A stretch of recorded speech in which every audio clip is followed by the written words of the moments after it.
Magsitayo po ang lahat. Naganap tayong lahat, si Jesu Kristo'y nabuhay, nanaig sa kamatayan. Alleluia, Alleluia. Panginoon ang nagtirang sa tinubos niyang bayan, nagpupuring mga hinirang, masayang nagdiriwang. Maganap tayong lahat, si Jesu Kristo'y nabuhay, nanaig sa kamatayan. Alleluia, Alleluia.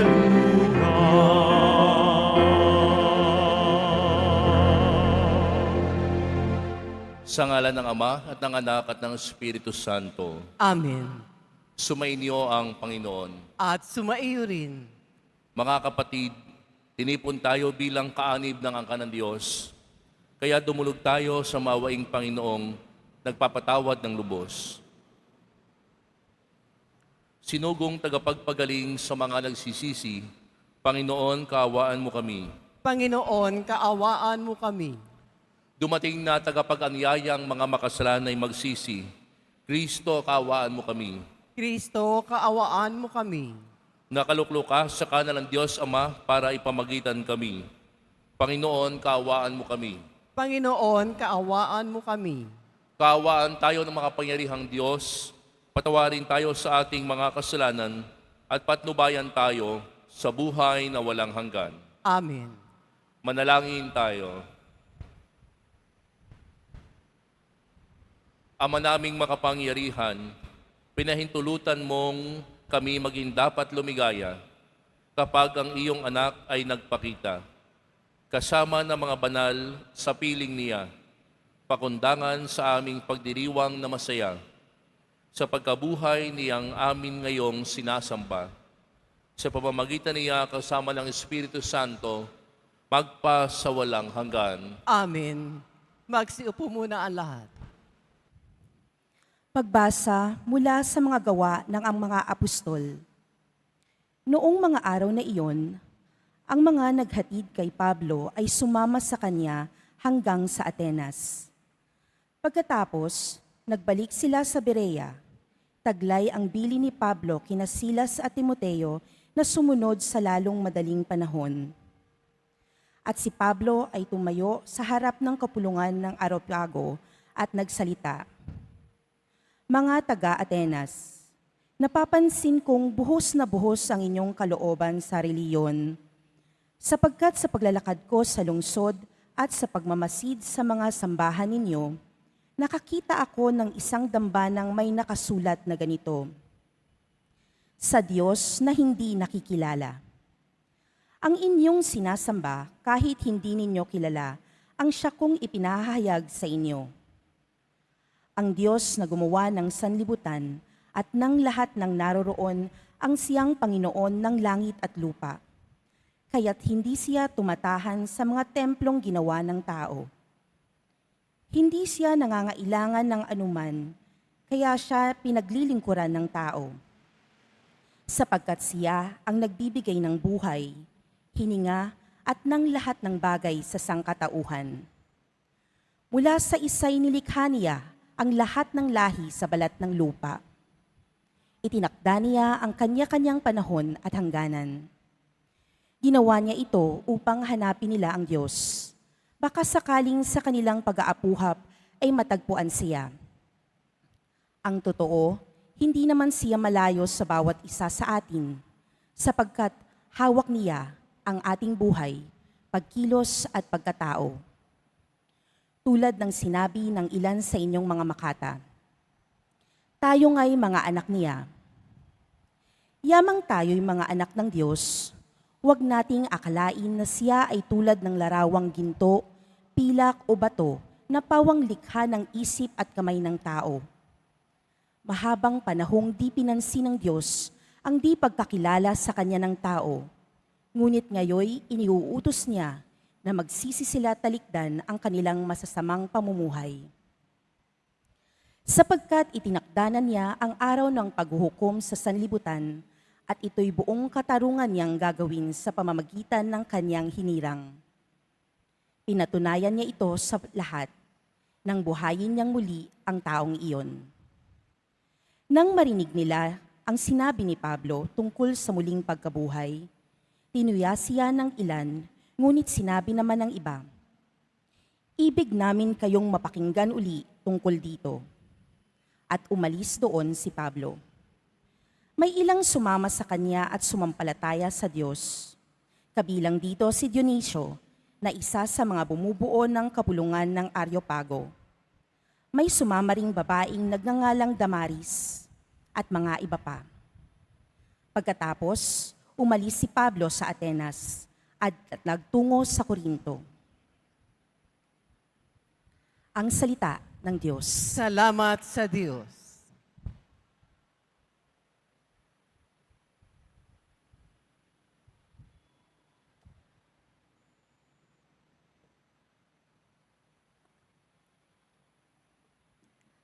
Ang kadakilaan ng Diyos sa lupa't langit ay lubos.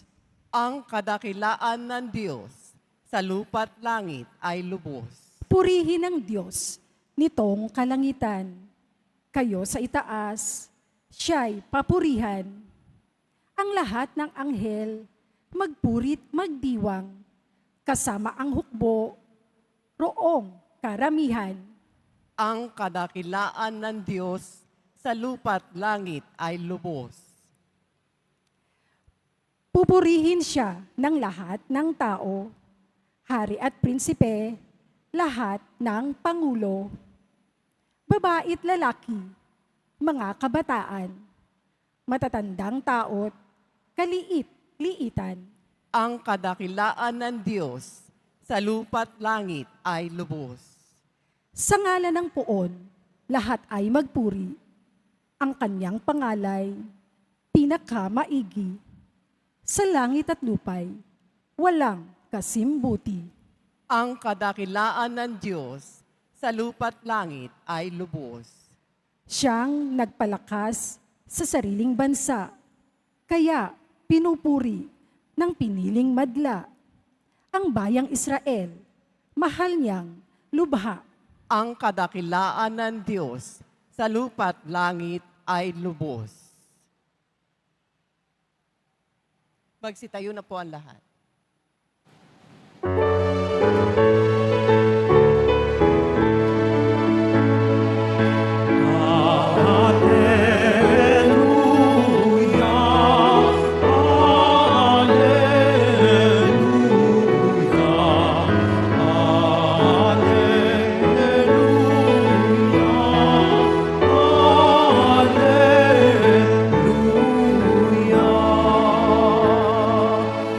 Hihilingin ko sa Ama, Espiritu'y sugo niya,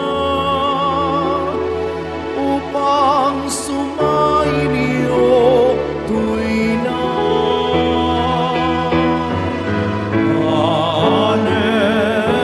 Alleluia,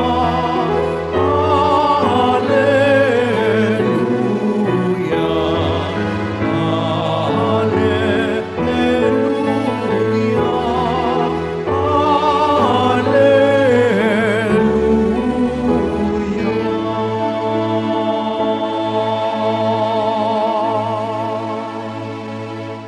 Sumainyo ang Panginoon.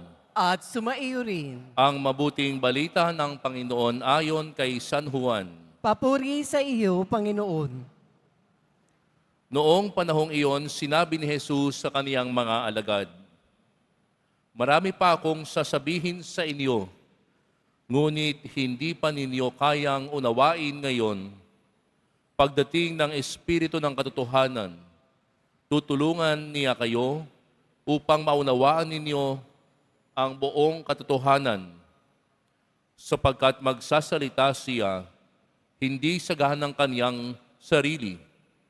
Sasabihin niya sa inyo ang kaniyang narinig at ipapahayag ang mga bagay na darating. Pararangalan niya ako sapagkat sa akin magmumula ang ipapahayag niya sa inyo. Ang lahat ng sa Ama ay sa akin. Kaya ako sinasabing sa akin magmumula ang ipapahayag niya sa inyo." Ang mabuting balita ng Panginoon. Pinupuri ka namin, Panginoong Heso Kristo. Magsiupo muna tayong lahat. Isang mapagpalang hapon po sa inyong lahat, mga kadiboto ng mahal na pong Jesus Nazareno. Ating bigyan ng papuri at pasasalamat ang ating Senyor.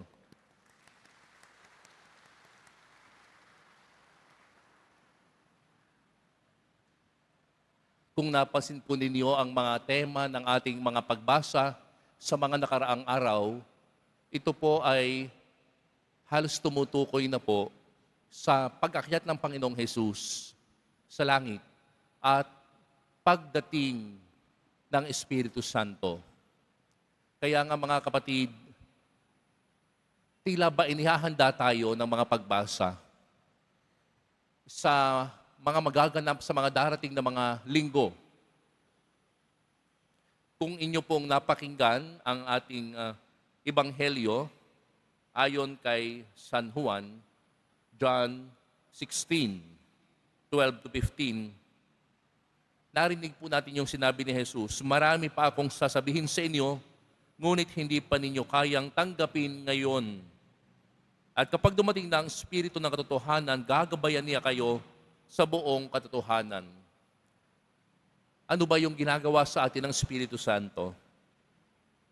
Ang Espiritu Santo, mga kapatid, ay gabay. Ang Espiritu Santo ay guro. ang Espiritu Santo ay nagbibigay ng karunungan. Una, mga kapatid, ang Espiritu Santo ay gabay. Sapagkat bilang gabay, ang Espiritu Santo ang siyang tutulong sa atin upang unti-unti nating maintindihan bilang mga alagad ang mga itinuturo ni Jesus. Sa ating sariling kakayahan, hindi natin kakayaning unawain ang lahat. Sa ating sariling kakayahan, hindi natin kayang gawin lahat. Kukulangin tayo. Kaya nga, kailangan ng gabay. At ang Espiritu Santo bilang gabay, hindi lamang siya gumagabay, kundi nagtuturo sa atin upang palalimin yung ating pagkakilala sa Diyos at upang palalimin ang ating buhay pananampalataya. Bakit ito nagtuturo?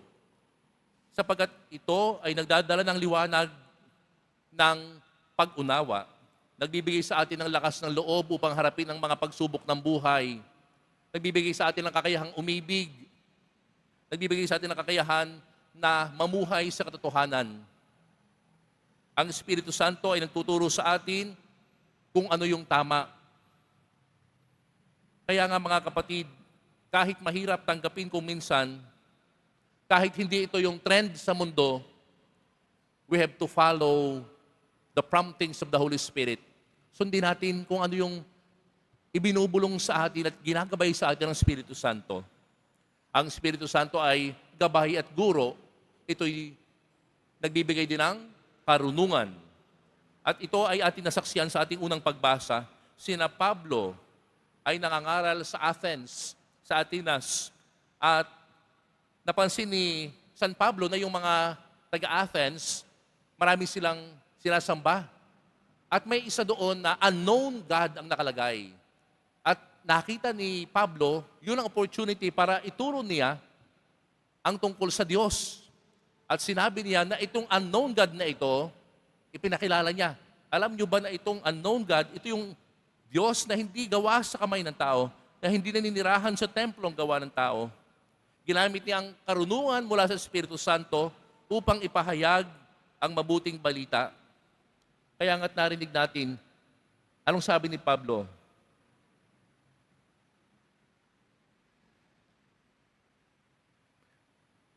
Ito yung sinabi ni San Pablo. Ang Diyos na gumawa ng sanlibutan at ng lahat ng naroroon ang siyang Panginoon ng langit at lupa. Kaya't hindi siya tumatahan sa mga templo na ginawa ng tao. Ito yung itinuro niya, ito yung unknown God, ito yung Diyos. Ginamit niya ang pagkakataon ngayon upang ituro ang tunay na Diyos. At dahil sa katalinuhan at karunungan na mula sa Espiritu Santo, nagawa ni San Pablo ito.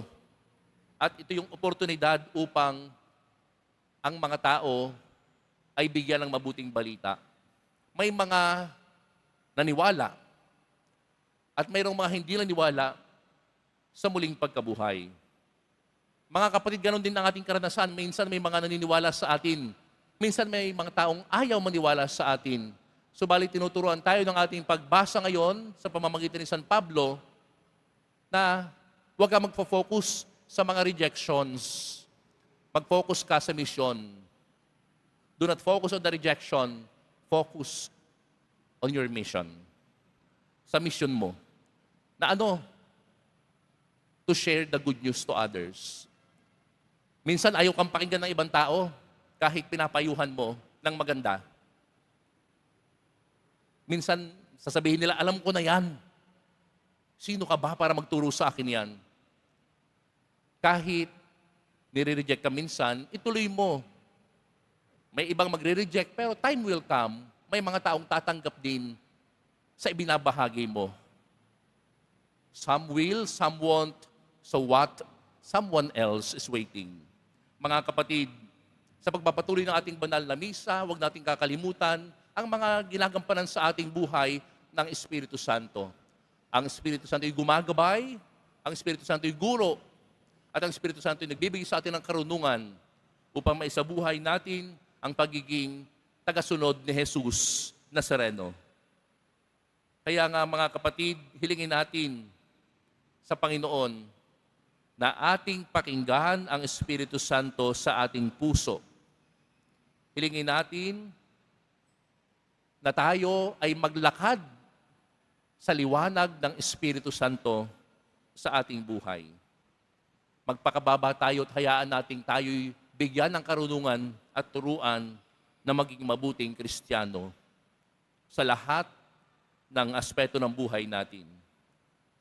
Panginoong Jesus, nawa tanggapin namin ang Espiritu Santo na nagmumula sa Ama sa pamamagitan mo. Nawa ay maging mababa ang aming loob upang kami ay patuloy na magabayan sa aming buhay. Bigyan mo kami ng lakas sa panahon na kami nang hihina. Bigyan mo kami ng tapang sa panahon na kami ay nawawala na ng pag-asa. Patuloy mo kaming ibigin sa kabila ng aming pagkukulang at kasalanan. Amen.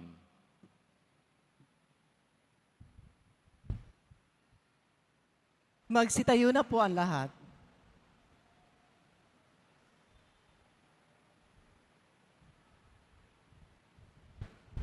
Minamahal kong mga kapatid, hindi tayo iniwang ulila ng ating Amang nasa langit, bagkus ipinadala niya sa atin ang kanyang banal na Espiritu. Sambitin natin ang ating sama-samang panalangin sa kapangyarihan ng Espiritu ng katotohanan. Akay nawa kami ng iyong Espiritu ng katotohanan, O Panginoon. Akayin nawa kami ng iyong Espiritu ng katotohanan, O Panginoon. Ang simbahan naway maging masigasig sa paghahatid ng mensahe ni Jesus sa lahat ng tao. Manalangin tayo. Akayin nawa kami ng iyong Espiritu ng katotohanan, O Panginoon. Ang mga namamahala at may kapangyarihan naway maghatid ng kapayapaan at katarungan sa mga bansa. Manalangin tayo. Akayin nawa kami ng iyong Espiritu ng katotohanan, O Panginoon. Ang mga hinahamak, mga itinakwil, o mga walang nagmamahal sa ating lipunan, naway makaranas sa kanilang buhay ng pangangalaga ng Diyos sa pamamagitan ng ating mabubuting gawa. Manalangin tayo. Akayin nawa kami ng iyong Espiritu ng katotohanan, O Panginoon. Ang mga may sakit at nagdurusa, naway makakita at makadama ng mapagmahal na presensya ng Diyos. Manalangin tayo.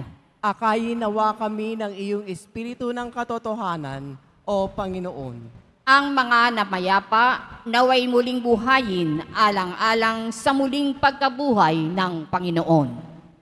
Manalangin tayo. Akayin nawa kami ng iyong Espiritu ng katotohanan, O Panginoon.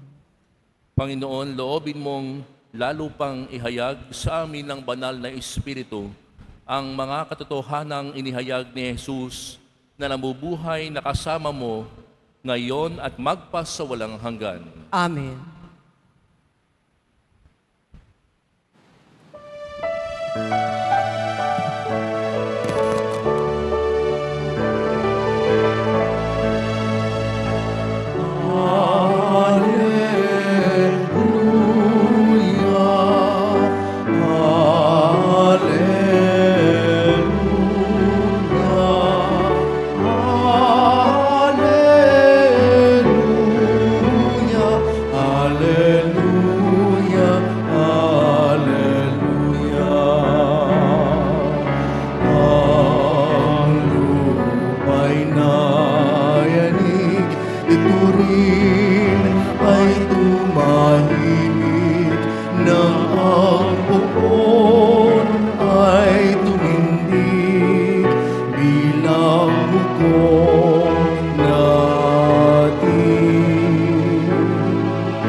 Manalangin kayo mga kapatid upang ang paghahain natin ay kalugdan ng Diyos sa mga makapangyarihan.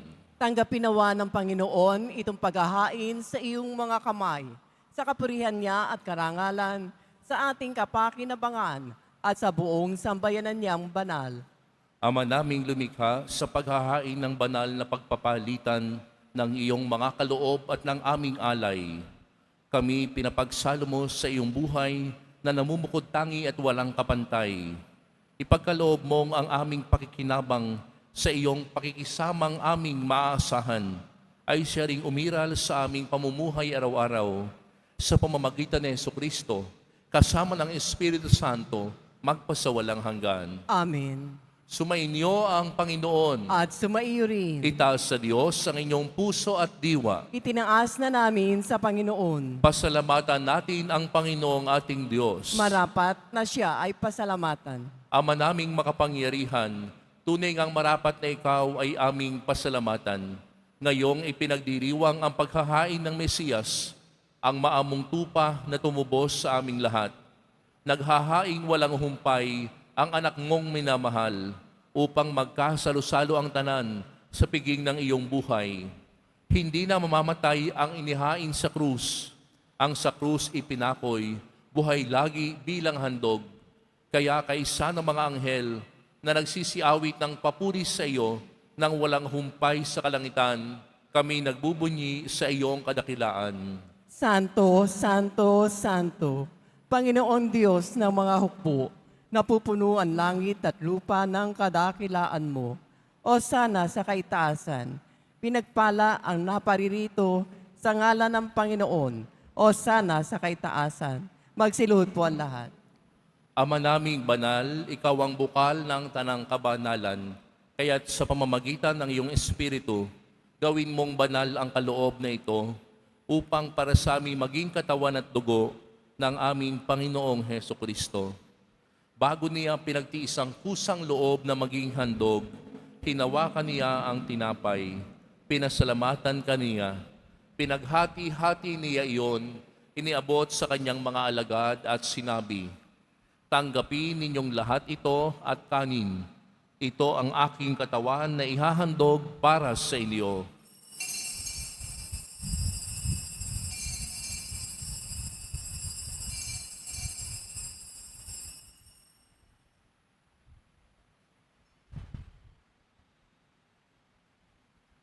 Gayon din naman, noong matapos ang hapunan, hinawakan niya ang kalis, muli kaniyang pinasalamatan. Iniabot niya ang kalis sa kanyang mga alagad at sinabi, "Tanggapin ninyong lahat ito at inumin. Ito ang kalis ng aking dugo ng bago at walang hanggang tipan. Ang aking dugo na ibubuhos para sa inyo at para sa lahat sa kapagpapatawad ng mga kasalanan. Gawin ninyo ito sa pag-alala sa akin."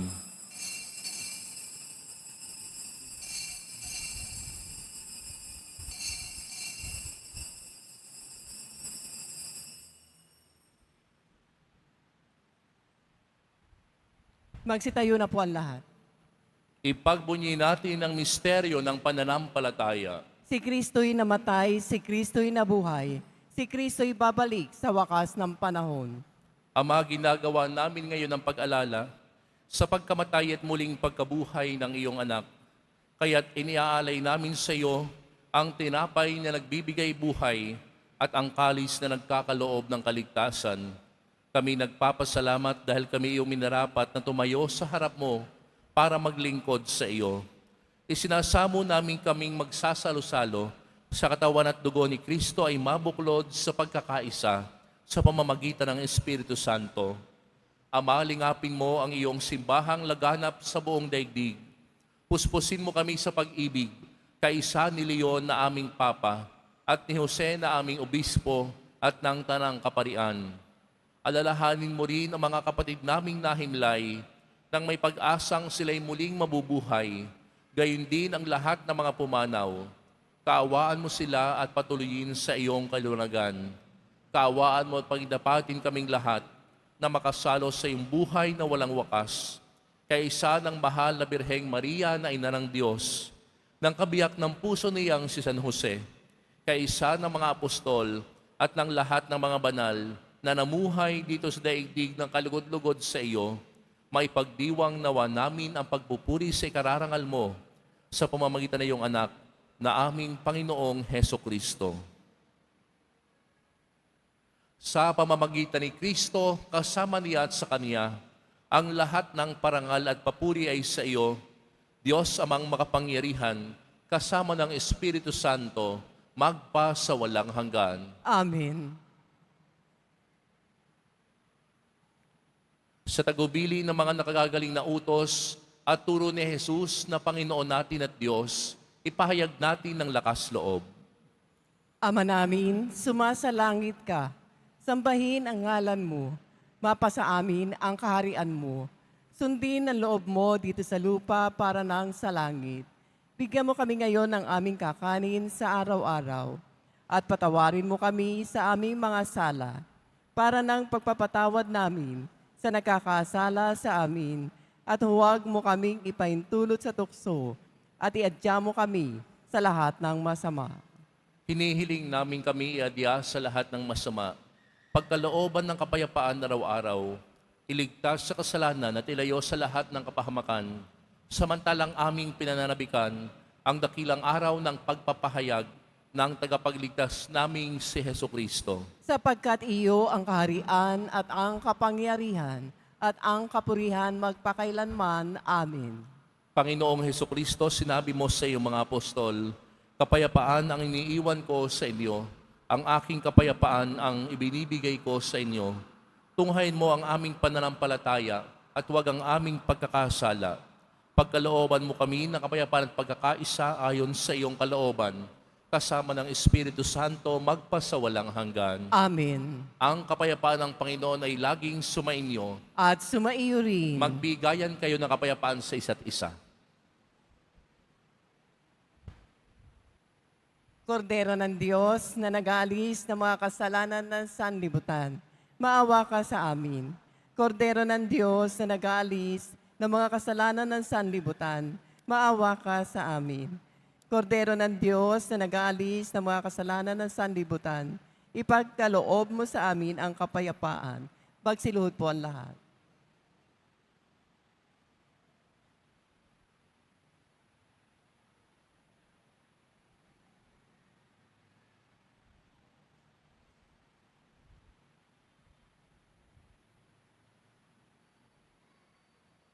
Ito ang kordero ng Diyos. Ito ang nag-aalis ng kasalanan ng sanlibutan. Mapalad ang mga inaaniyahan sa kanyang piging. Panginoon, hindi ako karapat-dapat na magpatuloy sa iyo, ngunit sa isang salita mo lamang ay gagaling na ako.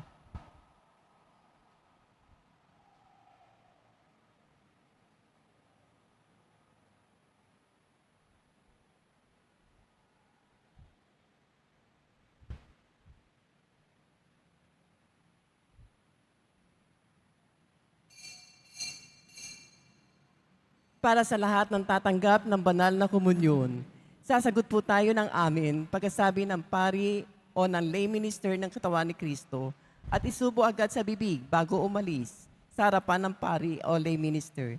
Sumunod po tayo. Magsitayo na po ang lahat. Manalangin tayo.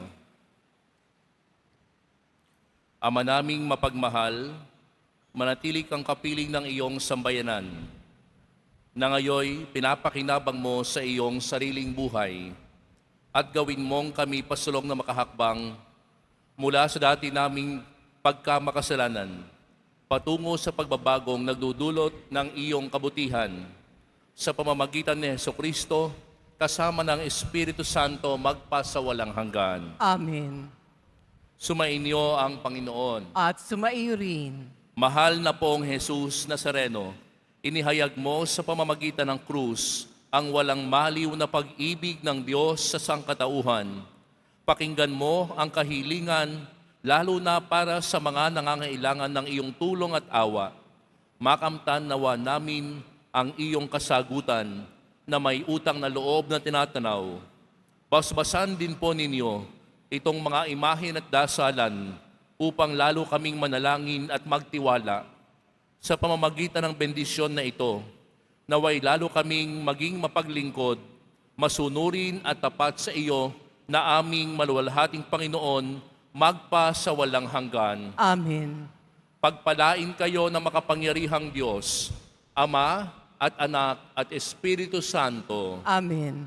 Humayo kayong taglay ang kapayapaan ng Poong Jesus Nazareno. Salamat sa Diyos.